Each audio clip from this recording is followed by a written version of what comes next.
Hello my beautiful people, আসসালামু আলাইকুম। আশা করছি সবাই অনেক বেশি ভালো আছেন। চলে এসেছি নতুন একটি ভিডিও নিয়ে। আর আজকের ভিডিওতে আপনাদেরকে আমি দেখাবো ঘরে বসেই কিভাবে আপনারা আপনাদের আইব্রোটি সুন্দর করে প্লাক করতে পারেন কোনো ঝামেলা ছাড়াই। অ্যাজ ইউ ক্যান সি আমার আইব্রোটি এখন প্লাক করা নেই, জায়গায় জায়গায় হেয়ার উঠে আছে। তো এই জায়গাগুলোকে আমি মূলত ক্লিন করবো প্রথমে আমি একটি স্পুলি দিয়ে ব্রাশ করে নিচ্ছি যাতে হেয়ারগুলো আশেপাশে ছড়িয়ে ছিটিয়ে না থাকে।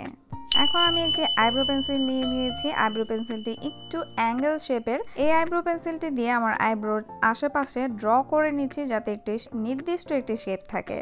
এখন আমি একটি টুইজার নিয়ে নিয়েছি। এতে করে দেখা যাবে যে একটু লম্বা যে হেয়ারগুলো থাকবে সেই হেয়ারগুলোকে এই টুইজারটি দিয়ে তুলে ফেলা সহজ হবে। এই প্রসেসটা একটু পেইনফুল হলেও খুবই কার্যকরী।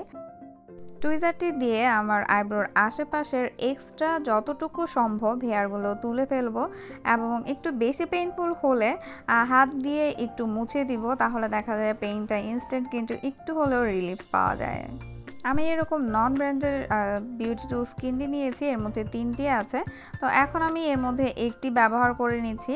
অ্যান্ড মোস্ট ইম্পর্টেন্টলি এই রেজরটাকে কিন্তু কোনোভাবেই সোজা করে ধরা যাবে না, একটু অ্যাঙ্গেল শেপ করে ধরতে হবে। এবং যখন আমরা কপালের এরিয়াটাতে করব তখন কপালে আমরা আঙুল দিয়ে বা হাত দিয়ে এরকম টেনে ধরে রাখবো এবং আস্তে আস্তে করে এই প্রসেসটা কিন্তু খুবই স্লোলি করতে হবে, আর নয়তো দেখা যাবে যে শেপটা নষ্ট হয়ে যেতে পারে বা কোনো ধরনের দুর্ঘটনা ঘটে যেতে পারে।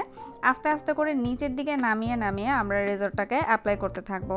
আর হ্যাঁ, অবশ্যই মাথায় রাখতে হবে অবশ্যই কিন্তু ফেসিয়াল রেজর দিয়ে আমাদের এই কাজটি করতে হবে।